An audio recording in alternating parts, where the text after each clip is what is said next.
ven que existe una situación que debe de ser atendida, y por otro lado, qué medidas o cómo se han organizado. Eso también consideramos relevante conocerlo, porque, bueno, como vimos, existen alumnos organizaciones que se encuentran como más desarrolladas, y existen organizaciones que, como en La Salle, que decían, bueno, es que nosotras apenas llevamos un año, y decían, Miriam, bueno, nosotros ya llevamos como 3 años trabajando en este tema. Entonces, con independencia del tiempo que llevamos, ¿no? O sea, con las organizaciones vemos que finalmente este tipo de colectivos sí tienen un impacto, porque sí han generado cambios, ya sea en la forma en la que se imparte la cátedra, ya sea en la transversalización de la perspectiva de género, o ya sea con el solo hecho de que se lleven a cabo conversatorios al interior de las universidades.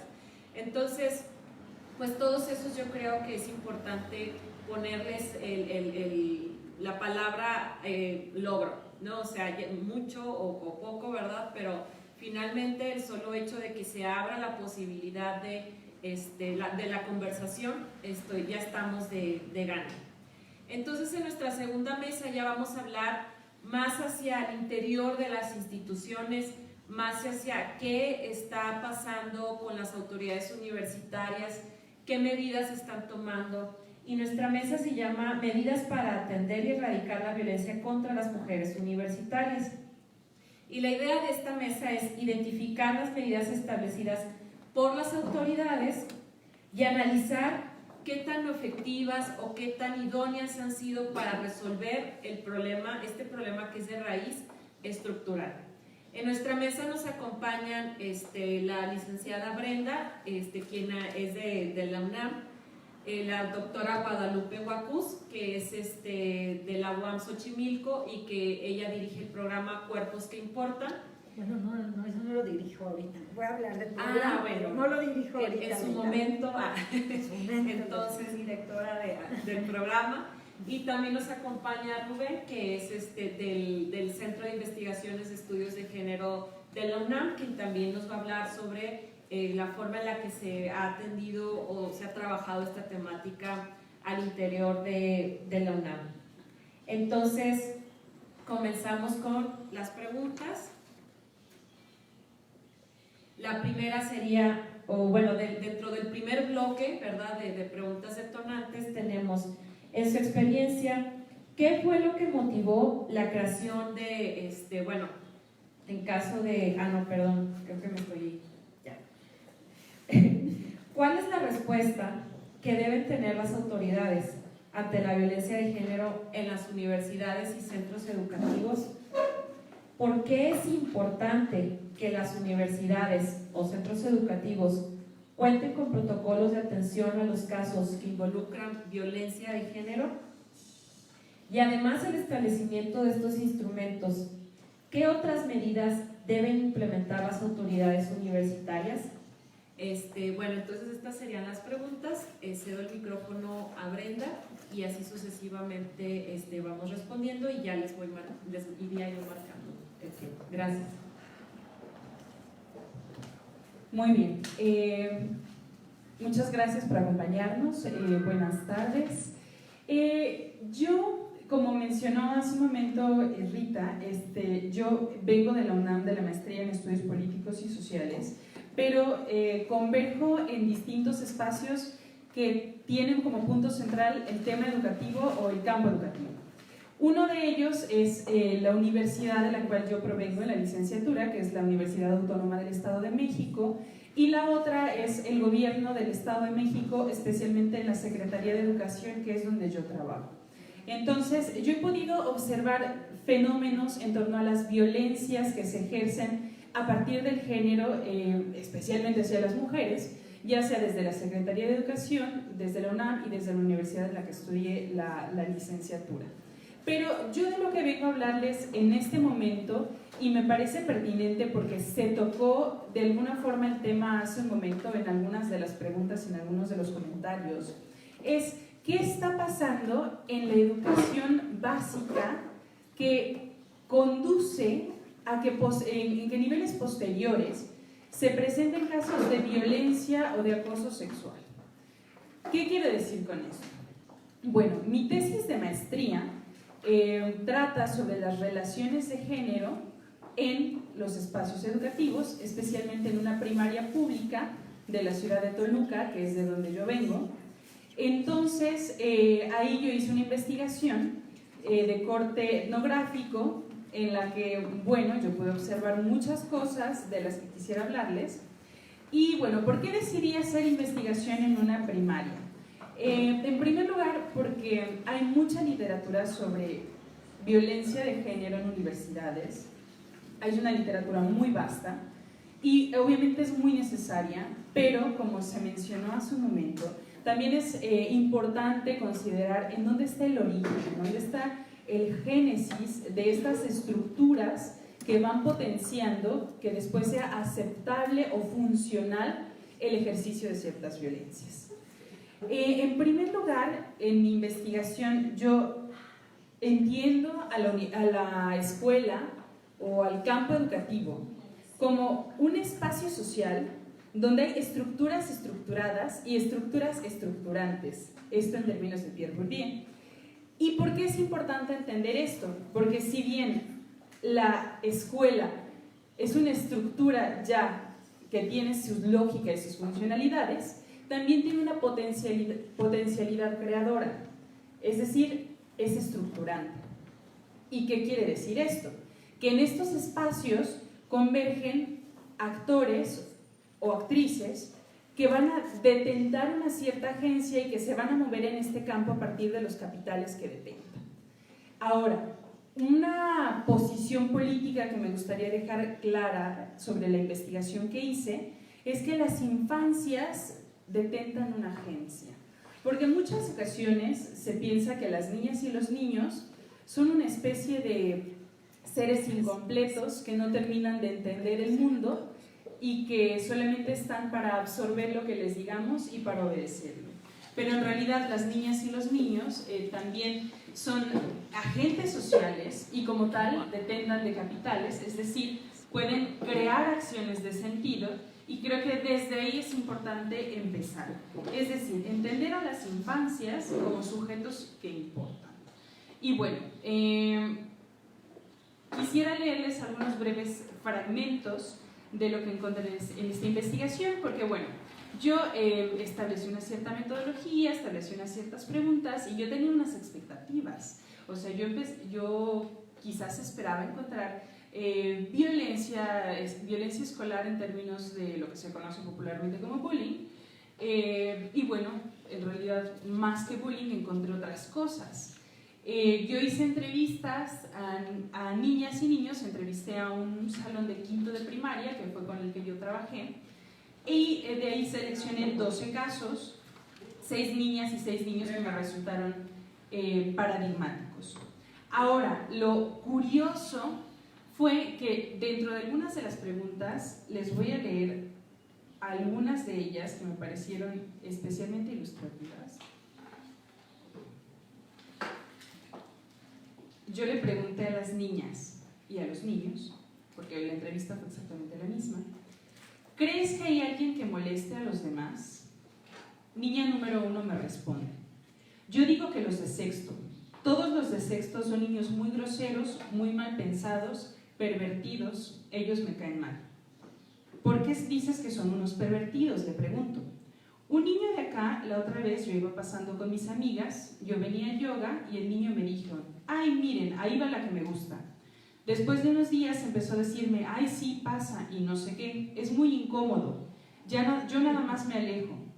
¿Qué tal si sus amigos vienen y me empiezan a molestar o me hacen algo? Niña número 2. ¿Hay alguna persona, ya sea estudiante, docente o trabajador, con quien no te sientas a gusto? Bueno, con los de sexto. Una vez olvidé mi cartera y me pasé rápido porque ahí estaban los de sexto. Le pregunté, ¿crees que si fueras niño sería diferente? Pues sí, porque las niñas decimos, sí, está guapo o así, pero no los jalamos, somos más reservadas. Niña número 3. A mí no me ha pasado lo de los niños de sexto, pero a Renata sí. Me dicen, me dicen las niñas de sexto, dile que se vista más feo, que se tape mejor, porque mis compañeros están viendo todo. Amanda le gusta un chico, pero ella se defiende. Amanda, Renata y Regina y yo, pues nuestras mamás son muy conflictivas. Si nos hacen algo, se enojan. Niña número 4. ¿Hay alguna persona, ya sea estudiante, docente o trabajador, con la que no te sientes a gusto? Los niños de sexto, con ellos te sientes muy incómoda y te dicen cosas. A Amanda le dicen cosas. Niño número 1. ¿Hay alguien que moleste a los demás? A Regina, un niño de sexto la molestaba, pero yo le dije que no la molestara. El niño quería con ella, pero ella no, y no la dejaba de molestar. Le decía que si quería estar con ella, que fuera su novia, y así. Testimonios de niñas de 10 y 11 años sobre sus compañeros de 11 y 12 años de sexto de primaria. Yo no esperaba encontrarme testimonios de este tipo en una primaria, y fue lo que encontré. Ahora, ¿por qué esto es relevante para mi investigación? Porque, bueno, la escuela, de acuerdo con Pierre Bourdieu, legitima ciertas prácticas y subjetividades, y no solo las legitima, sino que las reproduce como válidas, justamente como legítimas. Y estas prácticas de esta cultura legítima, que es en la que está inserta la escuela, se entienden como funcionales. Y entonces las niñas y los niños van entendiendo no que está bien, sino que es permisible tener esta clase de conductas. Ahora, quisiera ahondar un poco sobre la manera en que se estructuran las relaciones de género, que es una noción que plantea Raewyn Connell, que es una socióloga australiana, en torno a este grupo de primaria. Es una escuela primaria que tiene una interesante perspectiva de género. La maestra con la que yo trabajé, debo decir que ahí hubo un sesgo porque me recomendaron o me asignaron trabajar con ella porque ella justamente dominaba estos temas. Entonces, bueno, la maestra, hay una asignatura que se llama Educación Socioemocional, que es donde ella introduce contenido de perspectiva de género. Entonces, la maestra en las clases le pregunta a niños y niñas, ¿tú crees que está bien que las niñas vayan a la universidad? Sí. ¿Tú crees que las niñas está bien que estudien tecnología o ingeniería? Sí. ¿Por qué? Porque las hombres y mujeres podemos hacer lo que queramos. Niños y niñas tienen interiorizado un discurso de género bastante claro. Lo que a mí me llama la atención es que a pesar de que tienen más bien mecanizado este discurso de género, en sus prácticas cotidianas no logran asociar al género estas molestias o estos malestares que están sufriendo a partir de las violencias de sus compañeros de sexto año. Entonces, ahí de entrada me parece que la institución tiene que tomar partido. ¿Qué está pasando? Este es un problema transversal. Es decir, desde la UNAM, que es la institución más grande del país, hasta cada primaria pública de este país, hay una problemática que encuentra aristas que se conectan, y los casos o los testimonios que estoy leyendo de estas niñas, vamos, no creo que disten tanto de los testimonios que puedan dar las alumnas de ingeniería, de políticas, de filosofía, de donde quieran, de cualquiera de nuestras universidades. Ahora, este asunto transversal es problemático porque también hay un punto en el que la mayoría, si no es que todas las universidades, convergen, y es la escasa voluntad de problematizar el hecho. Es decir, desde la UNAM, y además esta escasa voluntad de problematizar el hecho se une con la defensa del prestigio de la institución. Y ahí ya tenemos una amalgama problemática que no nos ha dejado avanzar gran cosa. Muy bien. Como yo les comentaba, yo trabajo para la Secretaría de Educación del Gobierno del Estado de México. Y ahí, bueno, yo he podido atestiguar cómo se han implementado ciertas políticas y ciertos programas, como la política de igualdad de género en el sector educativo que se implementó en el sexenio pasado y que me pareció interesante hasta cierto punto, y la pude observar su implementación porque consistía en llevar conferencias, talleres, diplomados y capacitaciones a docentes y a maestras, maestros, a directivos, directivas y a todo el cuerpo educativo de todos los ámbitos educativos, es decir, desde kinder hasta universidad. El problema es que el seguimiento que se dio a esta política fue muy oscuro en términos de que yo intenté buscar qué había pasado con esta política, me metí a Coneval y bueno, después no encontré gran cosa más que reportes cuantitativos que en realidad pues me decían algo, pero no me decían parte de las raíces de este problema.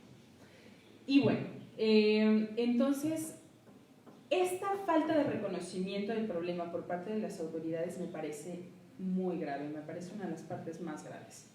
Yo entrevisté también al director y a la maestra con la que yo trabajé y les comenté, ¿ustedes notan que haya algún caso de acoso sexual hacia los estudiantes, ya sea entre ellos o por parte de alguna otra persona de la institución? Y ambos lo negaron. Obviamente el director quería salvaguardar el prestigio de su escuela, porque además es una escuela con 127 años, de las más antiguas de Toluca, con un buen prestigio, pública además, y bueno, el director no quería ventilar este tipo de temas. Lo comenté con la maestra, que sí tiene una cierta apropiación de perspectiva de género, y ella tampoco había notado el fenómeno o refería no haberlo notado.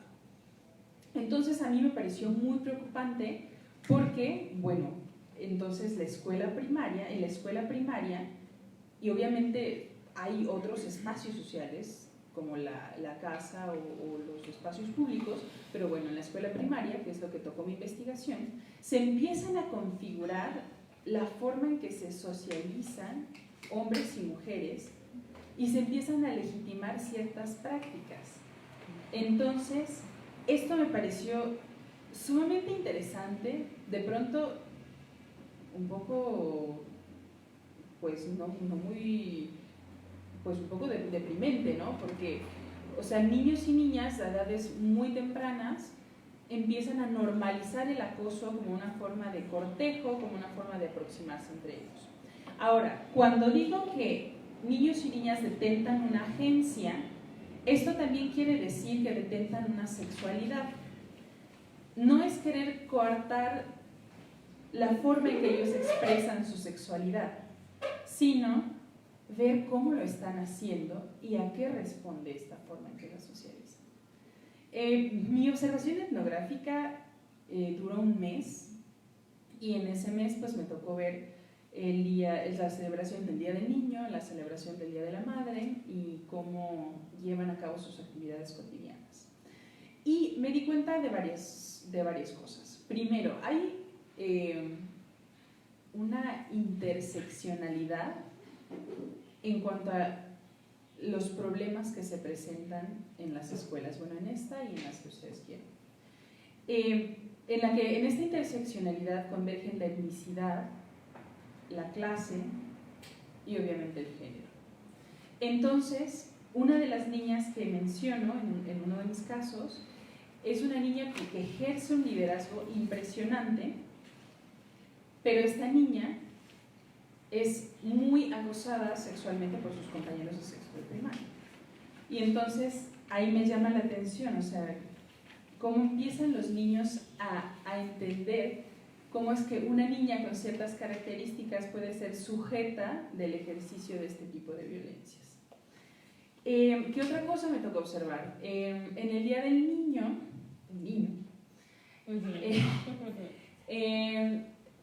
se hizo una especie como de kermés de pueblo, simulándola, y había un registro civil en el que se casaban niños y niñas.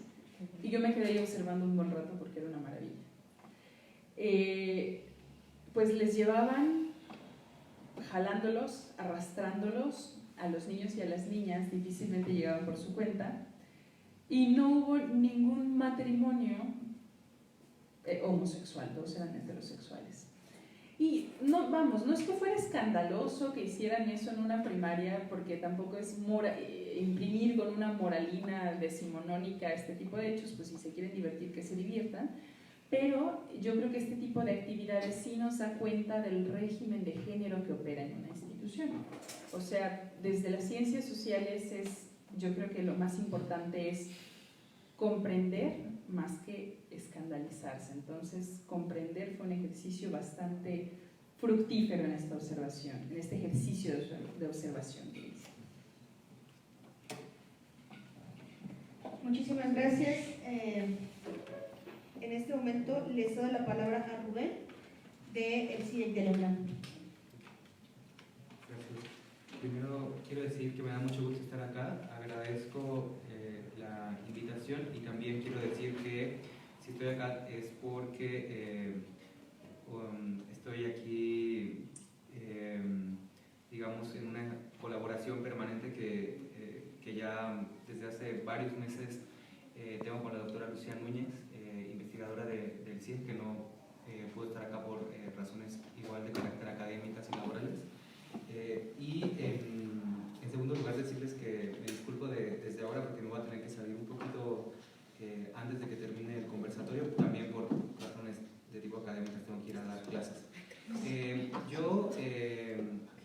Un tanto para no hacer una especie como de ponencia, porque me dijeron que no era la idea del conversatorio, me gustaría centrarme en las preguntas, eje de pues, que nos planteaban las coordinadoras de la actividad, ¿no? Entonces, lo primero que preguntan es, bueno, decirles, yo trabajo en el CIEC, soy secretario de Igualdad de Género,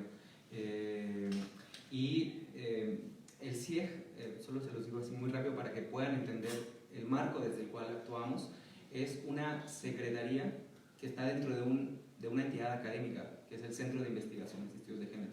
Es decir, que en la UNAM digamos, hay tres tipos de autoridades. Están las entidades académicas que realizan actividades de investigación y de docencia. Están las dependencias administrativas que realizan funciones pues para el mantenimiento de la universidad y sus procedimientos académicos, pero no en tanto que producen trabajo académico, sino que facilitan la producción del trabajo académico y cultural y, bueno, y de las funciones sustantivas de la universidad. Y las otras autoridades que existen son los cuerpos colegiados. Hay un cuerpo colegiado del máximo nivel que es el Consejo Universitario, pero hay otros muchos más, ¿no? Entonces esa es, digamos, la estructura de las autoridades de la universidad. Y en el caso nuestro, la Secretaría de Igualdad se inscribe dentro de una entidad académica, y desde ahí les quiero decir pues lo complicado que es trabajar en ese escenario, en el sentido de que una entidad académica no tiene facultades que obligan al resto de las entidades académicas, las dependencias y los cuerpos colegiados a tomar cualquier tipo de decisión. Entonces, bueno, desde ahí les voy a hablar, ¿no? Desde pues, lo complicado que es trabajar en un espacio que tiene estas características. Ahora bien, ¿cuáles son las obligaciones? Nos preguntan. ¿Cuáles son los deberes de las autoridades frente al tema de la violencia de género y en concreto la violencia contra las mujeres? Bueno, en primer lugar, reconocer que la desigualdad de género es un problema en los espacios universitarios. Eso parecería que es una obviedad, pero ha sido una negación en muchas entidades productoras de conocimiento. O sea, hacer este reconocimiento público, declarar que es un problema interno de sus espacios, es algo que no ha sucedido, y me parece que es la primera obligación que tienen las autoridades, no ocultarlo ni minimizarlo, sino darle sus justas dimensiones. En segundo lugar, ocuparse administrativa y disciplinariamente de las responsabilidades que conlleva atender los casos de violencia de género, crear los mecanismos y las vías correctas para que esto funcione. Y en tercer lugar, que a mí me parece que es algo de lo que menos se hace, pero que es bien importante, y es escuchar a las comunidades universitarias en relación con las necesidades y las problemáticas que están viviendo en la materia.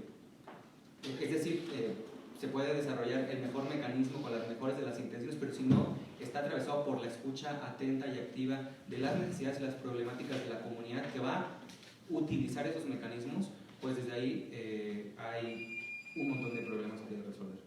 Ahora, la segunda pregunta que nos hacen es ¿cuál es la importancia, no? ¿Cuál es la importancia de tener mecanismos para atención de los casos de violencia? Yo diría que hay muchas razones para hablar de lo importante que es tener un mecanismo, pero yo me centraría en algunos concretos que a mí me parecen que han sido muy útiles.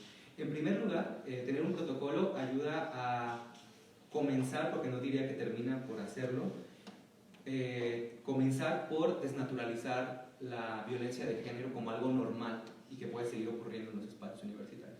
O sea, yo creo que es uno de los principales logros que tiene un mecanismo de este tipo. Avisar que la violencia no es algo que puede seguir constituyendo la vida cotidiana de las universidades. En segundo lugar, y eso yo creo que la UNAM sí lo ha hecho muy bien, es que ayuda a tener un registro actualizable de los casos de violencia de género. Si tú no tienes un mecanismo que los registre, pues cuándo vas a saber cuántos hay, qué magnitud tienen, cómo se les da el seguimiento y cómo van terminando.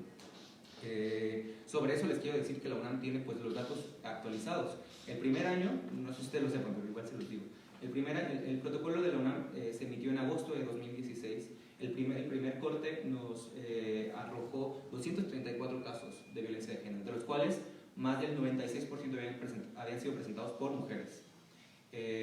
Porque luego ya ven todas las discusiones y los debates que hay sobre el tema de tener un mecanismo especializado para atender casos por razones de género. El segundo año hubo 251 casos. Y este tercer año, que apenas en agosto se presentaban los resultados, fueron 436 casos. O sea que en el acumulado ya llevamos más de 900 casos presentados en 3 años. Y pues por eso les digo que no diría que es todo lo que hay que hacer, tener un protocolo, pero sí ayuda mucho tenerlo. Y en el tercer punto de la importancia que yo presentaría es que ayuda también a identificar reincidencias.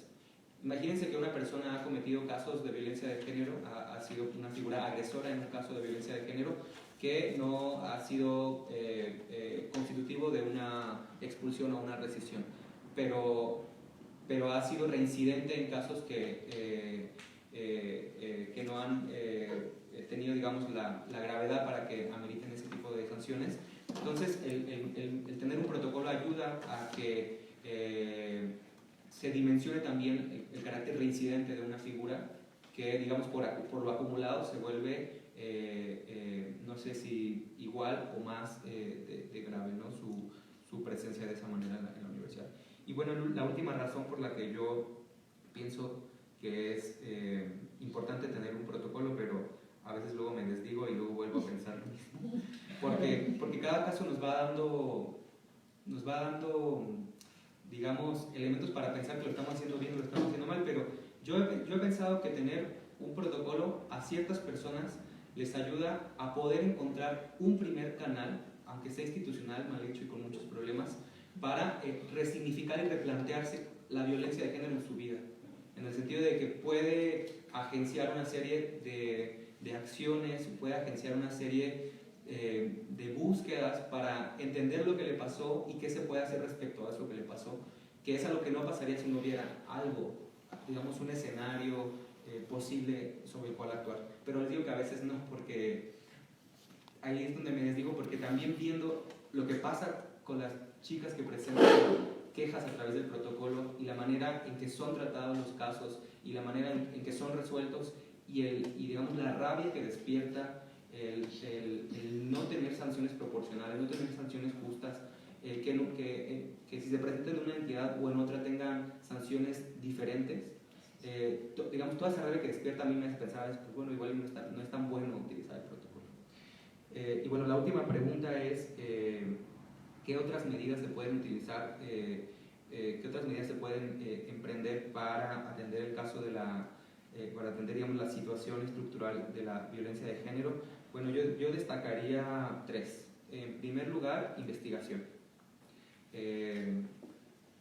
Digamos, sabemos por la cobertura mediática que ha tenido, por el impacto en redes sociales y por la organización misma de las colectivas y los grupos que están pendientes del tema de la violencia de género, que es importante, que es estructural, que está ocurriendo, que es parte de la cotidianidad universitaria. Pero bueno, yo creo que también las herramientas de la investigación social son bien importantes para ayudar a volver a dimensionar el fenómeno, ¿no? Porque a mí me parece que en el caso de la violencia de género, el tema de la prevalencia no es el único elemento a considerar, no es suficiente pensar del 100% de las mujeres a cuántas les ha ocurrido violencia de género, sino también es importante entender qué tantas veces le ha ocurrido, en qué contextos, a través de qué figuras agresoras, y eso yo creo que la investigación social lo puede dar, y por eso me parece importante que las universidades, los espacios académicos promuevan la investigación de la violencia de género en su interior. El segundo sería la transversalización de la perspectiva de género en la currícula, es decir, que nos va a costar mucho trabajo, lo estamos haciendo, pero va a costar incluso muchas resistencias y no sé si lo vamos a lograr, ojalá que sí, que se incorporen los planes de estudio. Yo creo que a estas alturas ya no es opcional la educación en género, ya no podemos ponerla ni como materia optativa ni como curso extracurricular, tendría que ser parte del ADN curricular de cualquier persona que se forma en cualquier disciplina. Y de hecho yo enfatizaría incluso en las disciplinas que no son sociales, o sea, en ingeniería, en química, en cualquier área de conocimiento, en matemáticas. Y bueno, lo último es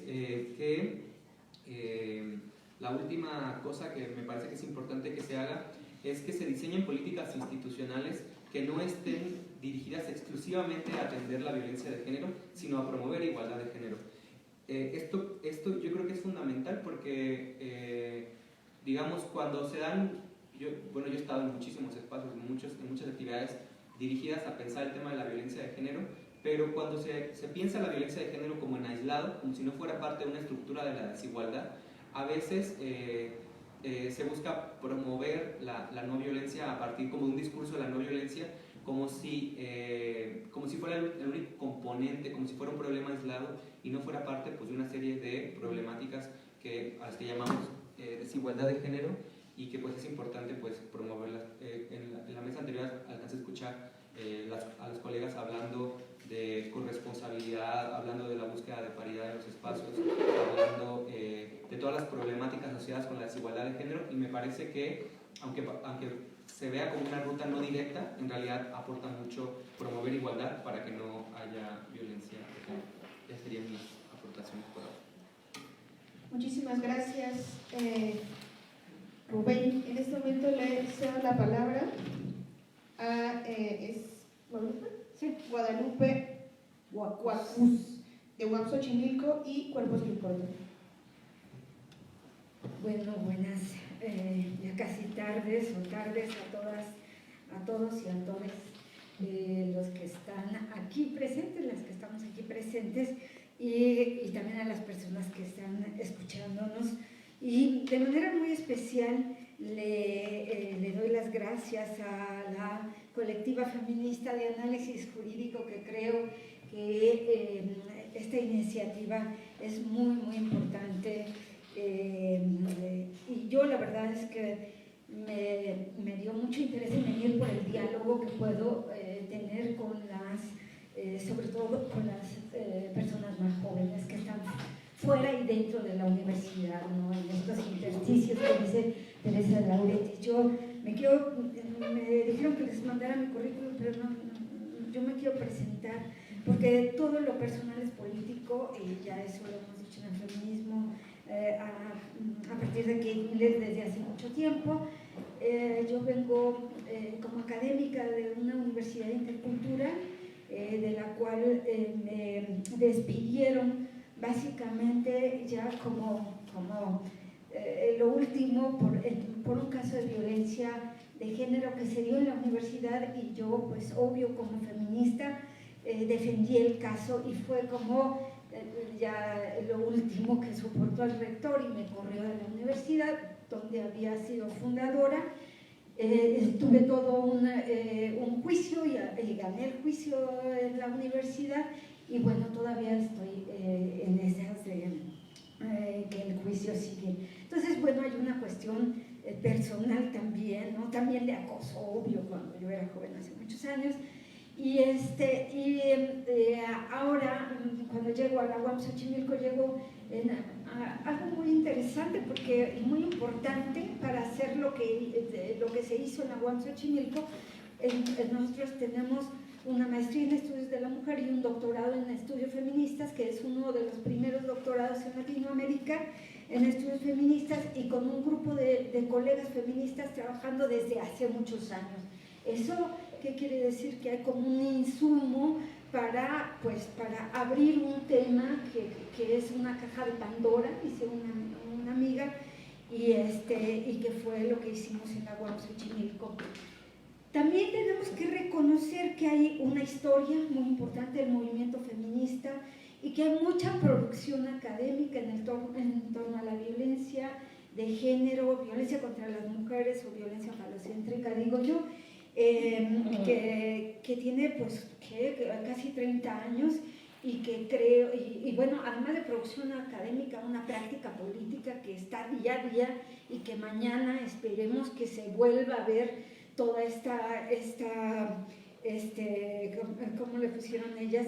Este movimiento feminista, ¿no? Muy fuerte, terremoto feminista. Entonces, bueno, invito al terremoto feminista también, digo, aprovechando que nos están escuchando, y que entonces, bueno, esto es como parte de la historia, ¿no? Y que era obvio que pues se iba a abrir el problema en algún momento en las universidades, ¿no? Y que se abre como un bagaje que me parece súper importante que sí rescatemos, porque parece que estamos empezando de cero, y no estamos empezando de cero. Las viejas feministas lo estamos diciendo constantemente. Entonces hay discusiones que me parece que no se deberían de dar, pues decir, las mujeres nos gusta o no nos gusta el acoso.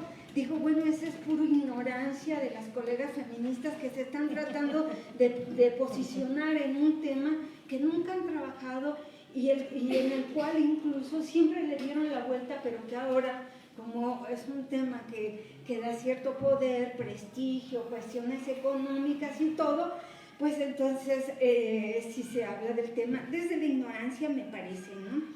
Me parece que las feministas hemos creado una serie de leyes que hay que rescatar, o sea, y bueno, ahí luego discutimos mucho con Lucía Núñez, pero yo sí creo que si hicimos, o sea, si le exigimos al Estado, porque además, como dice otra abogada, Andrea Medina, si le pagamos al Estado, le pagamos impuestos y todo esto, bueno, pues yo sí le voy a exigir al Estado, que el Estado es patriarcal, horriblemente patriarcal, pues yo lo sé, pero yo voy a trabajar desde la panza para construir el Estado, y creo que las feministas hemos estado trabajando desde allí. Algunas estamos un poco cansadonas, por eso creo que es importante estos diálogos intergeneracionales, ¿no? Me parece que estas leyes que hay que rescatar, bueno, todas las conferencias nacionales e internacionales, las conferencias de la CEDAW, el Belén do Pará, etcétera, que han dado origen a las leyes nacionales, la Ley General de Acceso de las Mujeres a una Vida Libre de Violencia y todas estas cosas que dan paso a los protocolos de las universidades. El protocolo de la UAM, por ejemplo, ya entrando un poco a esta pregunta de los protocolos, recoge, creo que es uno de los pocos protocolos que recoge las conferencias internacionales, las leyes nacionales, y después a partir de ahí planteamos el protocolo. El protocolo de la UAM, que es un poco largo, pero ha sido como muy, muy cuidado, y no es un protocolo desde el escritorio, sino que se hizo a partir de una serie de diálogo entre las colegas de la universidad. Mire, cuando me preguntan cuál es la respuesta a las autoridades, universitarias, primero quiero decirles que si las autoridades universitarias en cualquier universidad están dando respuesta, entre comillas, y ahorita les voy a decir por qué entre comillas, porque hay mucha simulación en la que estamos metidas, académicas, activistas, feministas y no feministas, estamos metidas estudiantes, no estudiantes, etcétera, etcétera. O sea, hay realmente una cosa que a mí me tiene un poco preocupada con esto de la violencia en las universidades, que yo sí creo que se ha centrado en los temas light de la violencia en las universidades. Yo creo que los protocolos, sigo defendiendo, ahorita estoy como asesora del protocolo de Iztapalapa, y digo, deberían de ser violencia de género en las universidades, no de acoso sexual. Y les digo por qué violencia de género, porque es un continuo de violencias y el problema es muy complejo también tiene que ver con lo estructural, y en este país vivimos estructuralmente niveles de violencia altísimos, más altos que ninguno de los países del mundo. Yo me siento más cómoda en otros países que en mi propio país porque yo sé los niveles de violencia. Entonces, las autoridades tenían que tener respuesta a esto, y a mí me la solicitaron como experta cuando llegué a la UAM los estudiantes de la UAM Xochimilco y las estudiantes de la UAM Xochimilco, ¿no? Creo que, bueno, a partir de ahí hicimos un programa de atención, que este programa de atención en UAM Xochimilco tiene que ver con la capacitación, que tiene que ver con la formación, la sensibilización, la elaboración del protocolo, y bueno, el primer centro de atención, o bueno, no sé si el primero, pero además, pero sí uno de los primeros centros de atención a la violencia de género en una universidad pública. Y esto porque es muy importante, porque si nosotros vamos a abrir una caja de Pandora en la universidad, pues sí tenemos que saber que sí tenemos que dar intervención a las personas que así lo solicitan, ¿no? Yo no voy a hablar más de los protocolos, estoy muy de acuerdo contigo en lo que dices. También creo que, como yo le comentaba a la colega que me invitó, a Rita, los protocolos han detonado algo, es como la Ley General de Acceso a las Mujeres a una Vida Libre de Violencia. En algún momento, cuando hablábamos de violencia doméstica, era, bueno, miren, les voy a dar su ley, ahí tienen la ley, y bueno, y ya, a ver qué hacen con ella. Pues no, o sea, el tema es, estamos haciendo protocolos y tendremos que hacer programas de atención, no una pequeña capacitación para que no sé qué, no un eventito de violencia, no, un programa que quede en el protocolo de atención a la violencia en todas las universidades, así, ¿no? Incluso yo ahorita que estoy de asesora de CONACYT, le estoy exigiendo al CONACYT, bueno, le pedí, pero ya casi lo voy a exigir, ¿no? Que haga un protocolo de atención en el CONACYT. No puedo creer que el CONACYT no se quiera comprometer a los casos de violencia que existen, de profesores que tienen SNI. Además, la violencia es una cuestión de poder y prestigio. O sea, son los profesores y profesoras que tienen SNI 3, que son reconocidísimos. Por eso se da también en la Sorbonne. Yo tengo una alumna de la Sorbonne que me platica de París 1, de todos los casos de violencia que hay en esa universidad, hay en todo el mundo, etc. Entonces, ¿cuál va a ser el compromiso? Bueno, ahora parece que la NUYE se está comprometiendo, el compromiso de CONACYT, el compromiso de todos los rectores. Bueno, ¿qué medidas se deben de implementar? Yo creo que las medidas tienen que ser a varios niveles, o sea, ya lo vimos antes. Tú me callas cuando me tengas que callar. Lo vimos en los casos de violencia doméstica, y es lo mismo, o sea, cuando uno abre un caso, bueno, no lo mismo, pero muy parecido, de violencia en una universidad, está transgrediendo esta aparente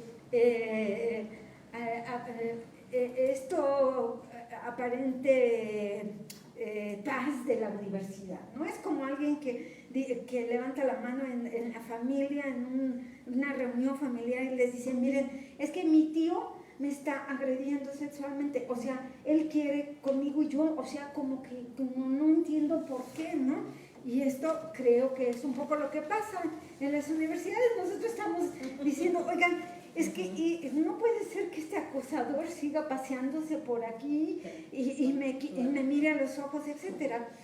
Y además, todo lo que implica con las estudiantes en términos de, pues nada, de estas relaciones de poder y de jerarquía en la universidad, y es cómo rompemos estas relaciones de poder y de jerarquía. Y estas medidas sí tienen que ser integrales, y tenemos que tener comunicación en la universidad. O sea, no se pueden dar por una parte los estudiantes, por una parte los profesores, por una parte la rectoría y su protocolo, etcétera, etcétera. O sea, sí tiene que haber grupos de trabajo como nosotros en UAM Xochimilco lo hemos estado como demostrando que sí funciona y que es algo potente. Y esto tampoco es nuevo, o sea, esto ya lo hicimos en otro tipo de violencias, en violencia sexual, o sea, problemas de violencia sexual o violencia doméstica, en otros proyectos, no sé, en el Colegio México, en Iztapalapa, con grupos de colegas especialistas en el tema, porque además no es que a mí se me ocurra hoy trabajar violencia, porque pues, no sé, me cayó el 20 de que hay que trabajar, pues no, fíjate que no. O sea, que realmente sí se tiene que tener una cierta especialización en el tema, y luego voy a hablar del tema de autocuidado, que esa es otra historia. Y en esa especialización tú te das cuenta que tienes que trabajar a nivel macro, micro y exosistema, y esto ya también lo trabajamos desde hace mucho. Yo lo deconstruyo con la teoría de la complejidad, pero digo, bueno, sí tenemos que ir desde lo más micro, que es el tema de las estudiantes y cómo reclaman los derechos y lo que ellas quieren, porque no se trata de si queremos o no queremos mandarlas al Ministerio Público, sino lo que ellas quieren. O sea, lo único que nosotros decimos, mira, en el Ministerio Público te puede pasar esto y esto y esto, ¿tú estás fuerte para esto o no estás fuerte, no? Hasta la obligación que tienen las autoridades, en el caso de las autoridades universitarias, que formamos parte de la nómina del poder público, ¿no? Y es que hay, pues nada, hay sanciones y es punitivo, hay ¿cómo se llama? Y hay leyes y yo tengo que acatarlas, ¿no?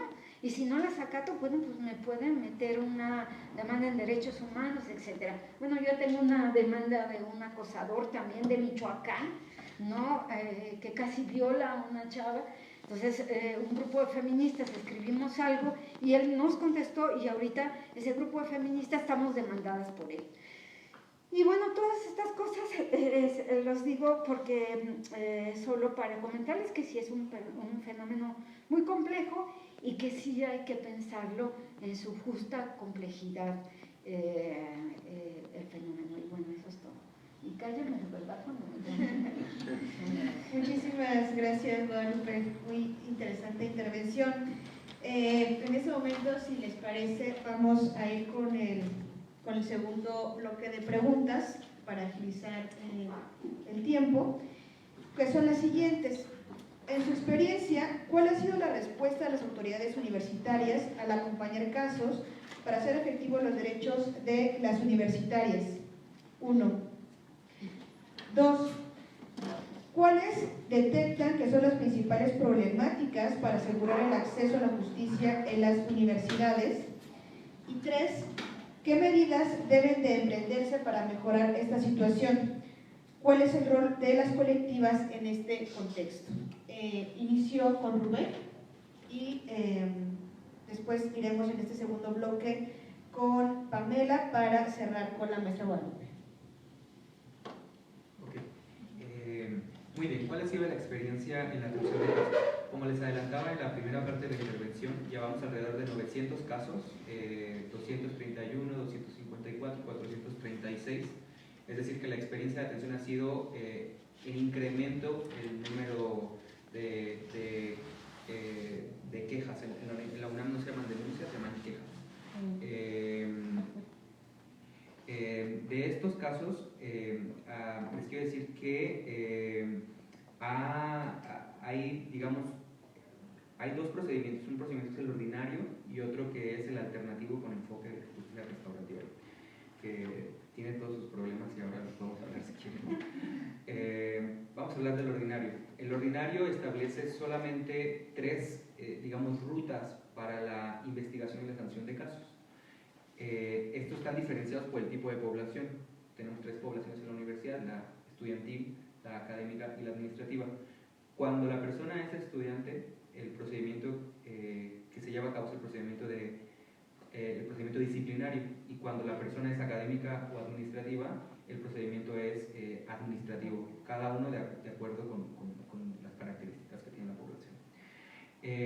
Les quiero decir que en estos 3 años, más del 60% de los casos, de las personas que han presentado una queja, son integrantes de la población estudiantil, y más de la mitad de las figuras agresoras son también integrantes de la población estudiantil. Eso significa que la mayoría de los casos se han conducido a través del procedimiento disciplinario. Y me preguntan cuáles han sido las problemáticas. Entonces yo les quiero decir que la UNAM, ahí me están grabando, ya no importa. ¿Van a correr? Sí, me van a correr. Pero lo que pasa es que la UNAM, bueno, sí lo puedo decir porque la UNAM se supone que es autocrítica, ¿no? Y también es parte de hacer el ejercicio de reflexión de nuestra propia entidad. Pero a mí me parece que el gran problema que tiene el protocolo es que está inserto en los procedimientos administrativos y disciplinarios para atender cualquier tipo de problema.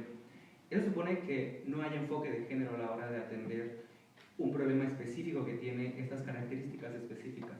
Es decir, que así como se atiende un plagio, así se atiende la violencia de género. O sea, los mismos mecanismos se encargan de investigar y sancionarlos, lo cual supone que la persona o las figuras que atienden tendrían que tener una expertise en todo. O sea, tendrían que ser buenas para atender cualquier tipo de problema.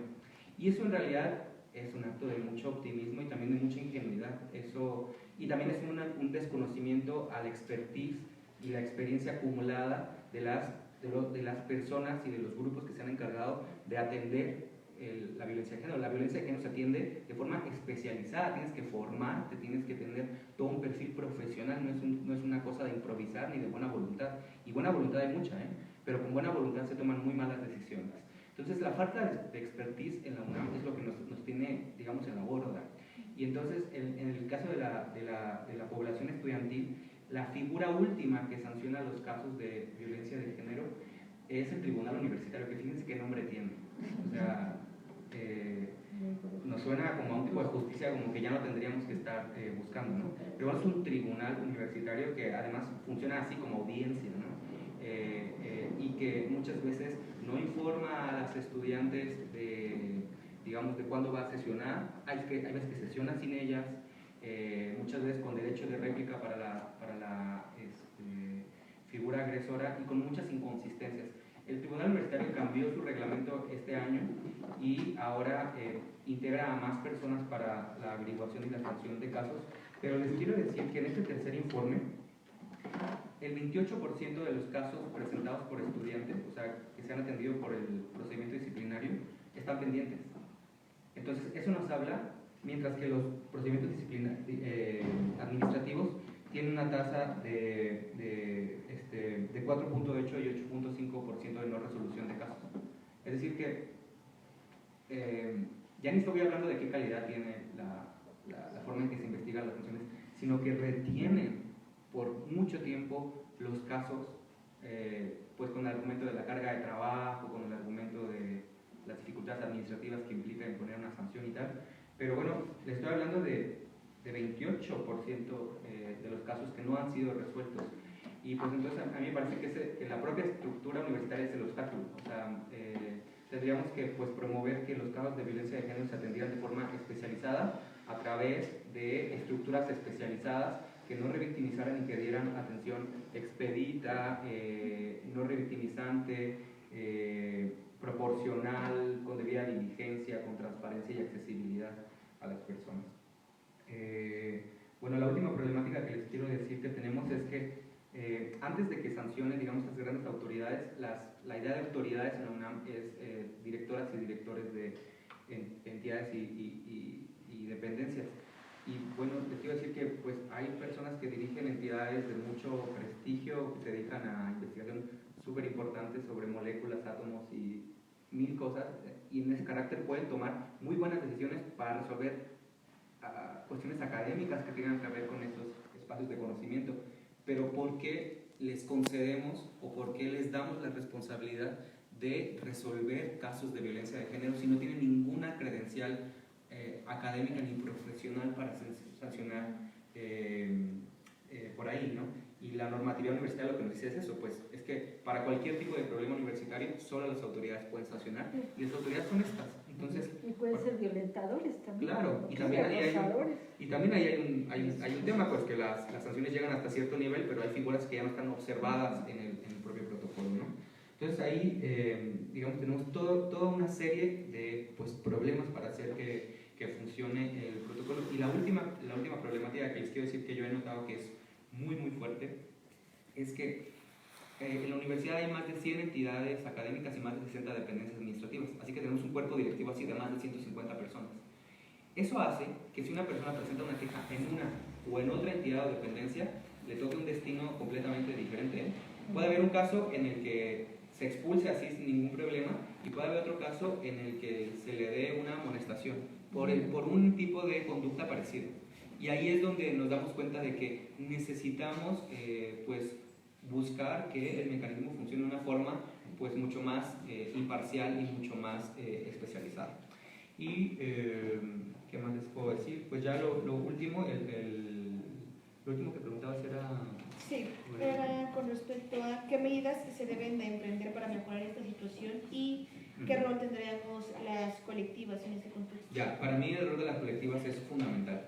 El tema es qué tanto escucha la autoridad y qué tanto los mecanismos se abren para entender las necesidades y las problemáticas que van planteando las colectivas. Y como hay muchos problemas y tampoco quiero como acaparar tanto el micrófono, solamente diría que a mí últimamente el problema que a mí me ha apelado más respecto a lo que hace falta hacer para perfeccionar o mejorar, no sé si se puede perfeccionar el protocolo o los instrumentos para atención de violencia de género, es el tema de la restauración del daño. Y yo por el daño entiendo, digamos, dos dimensiones que tienen que atender las instituciones de educación superior en este caso, ¿no? Y es, por un lado, el daño concreto que la violencia produce sobre la corporalidad, sobre la trayectoria y la vida de la persona que recibe o que padece esa violencia. Y eso, pues, siempre se ha hablado de mecanismos de contención, de atención, de seguimiento, de carácter psicológico y emocional, y creo que es importante. Pero me parece que la verdad es incluso revictimizante no querer ver la otra parte del daño, que es el daño que se produce en concreto en la trayectoria académica, laboral de la persona, y que muchas veces produce, por ejemplo, que una persona pierda la calificación de una asignatura, pierda una contratación, pierda una renovación de la beca, pierda cualquier tipo, digamos, de derecho de carácter universitario que nadie está preparando. Entonces a mí me parece que la universidad, por lo menos la mía, yo no sé las demás cómo le van a hacer, sí debería estarse ocupando de crear cuerpos colegiados, cuerpos pues que establezcan responsabilidades para que si una persona sufrió este tipo de daños, sean reparados y en sus justas dimensiones. Entonces yo creo que por ahí no se está haciendo nada y nos estamos haciendo un poco así como que no nos damos cuenta y como que ahora no hay manera, pero en realidad yo creo que ahí es la médula de cómo le vamos a dar seriedad a la atención de casos de violencia de género.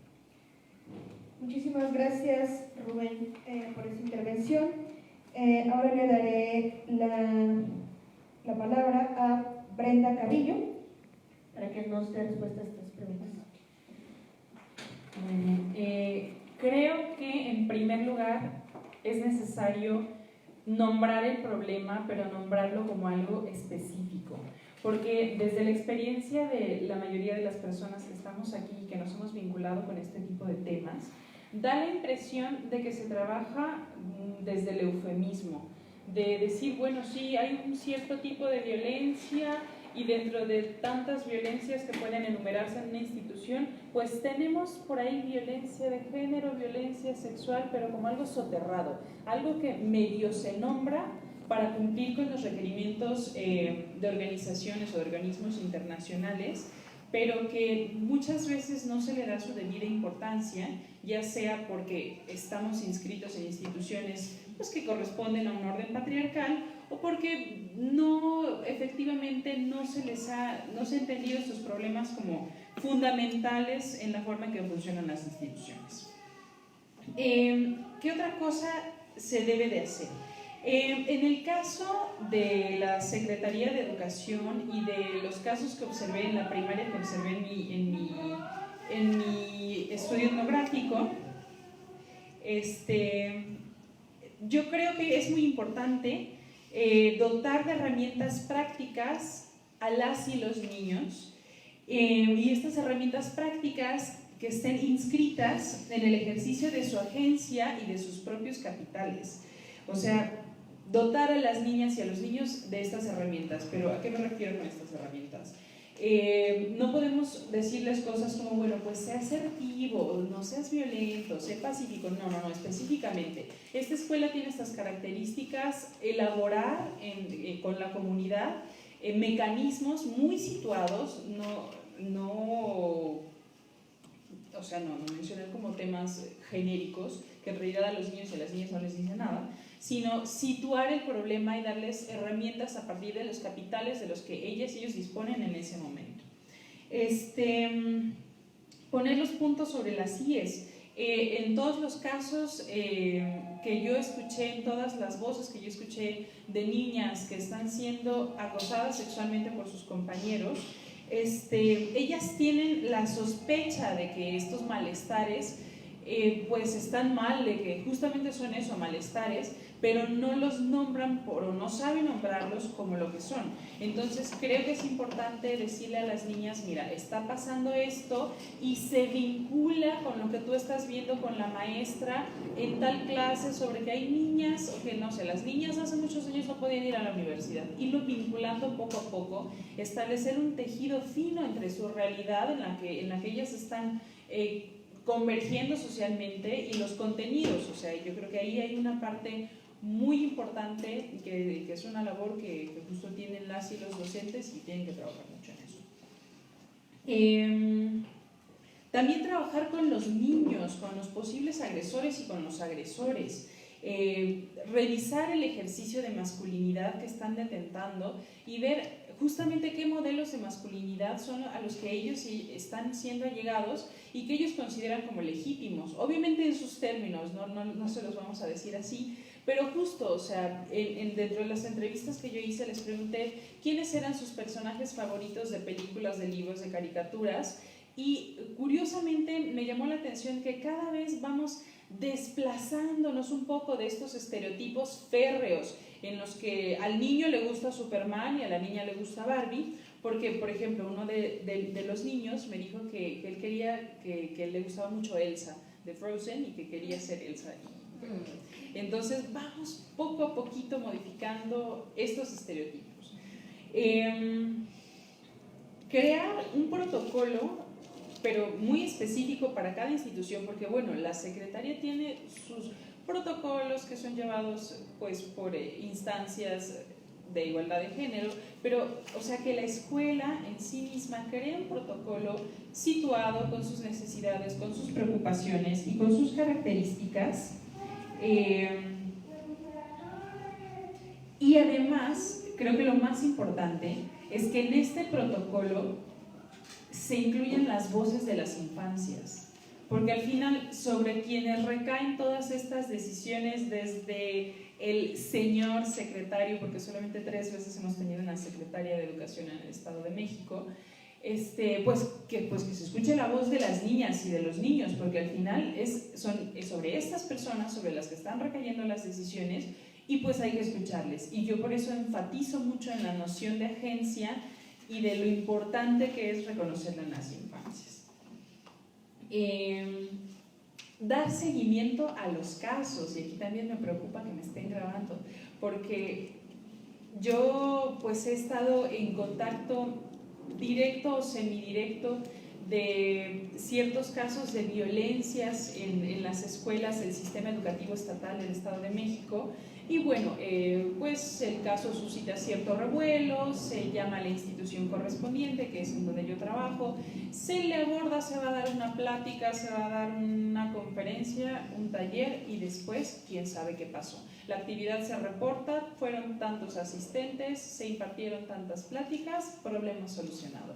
Entonces, aquí hay un problema institucional que no necesariamente es no querer ver el problema, porque sí se está viendo, pero no se le está concediendo la debida importancia. Yo no dije eso, lo voy a dejar.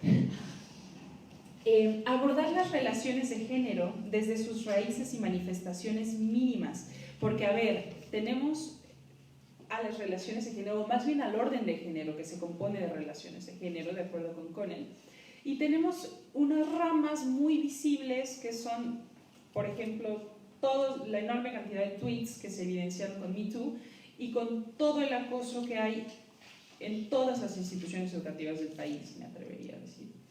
Y bueno, estas son las ramas, esto es lo que más se ve, pero la parte soterrada no hay que descuidarla porque de pronto parece muy light y muchas veces es deslegitimada en las redes sociales de, ay bueno, ¿a quién le importa que se diga niños y niñas? Eso es pues no es relevante.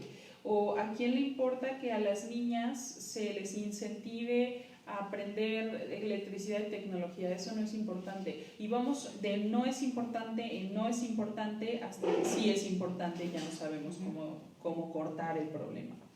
Y por ejemplo, un caso muy importante, o más bien muy interesante, se hizo un experimento, bueno, lo publicaron en la revista Science, lo realizaron, fue un estudio que realizó la Universidad de Princeton y de Nueva York en conjunto, y bueno, este grupo de investigadoras e investigadores tomaron a 400 niños y niñas y les narraron una historia de una persona que es muy brillante, que es genial.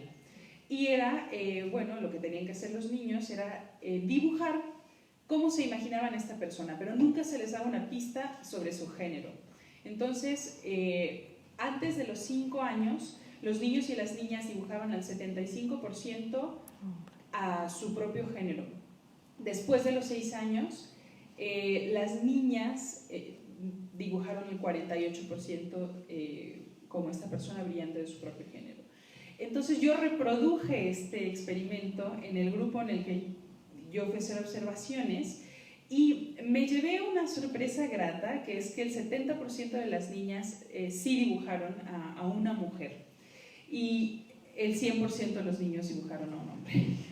Yo les narré la historia de Marie Curie, nunca dándoles la mínima señal de que se trataba de una mujer, y bueno, esos fueron los resultados, de 100% de los niños, un científico. Cuando les dije, tienen que dibujar cómo se imaginan esta persona, se volvieron locos, se volvieron locas, porque estaban, ¿qué dijo?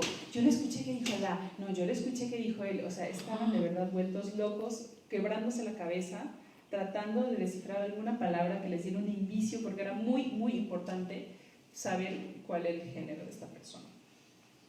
Y bueno, como habíamos mencionado, como hemos estado mencionando, este problema es transversal.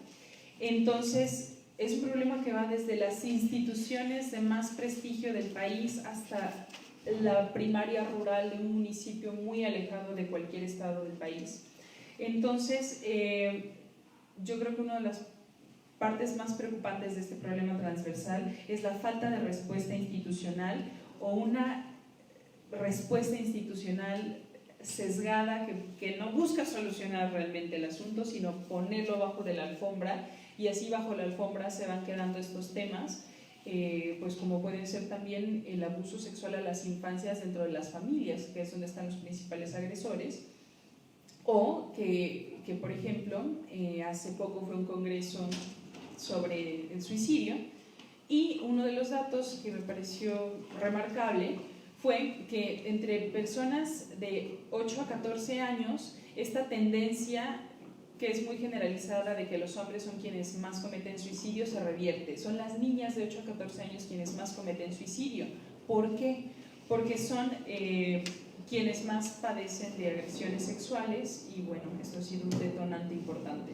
Entonces, estos temas, estos juegos de niños tienen consecuencias, y tienen consecuencias muy graves que podemos observar en manifestaciones de la vida adulta, y que para entenderlas pues muchas veces tenemos que voltear la mirada hacia esos entornos que muchas veces no se les concede la debida importancia.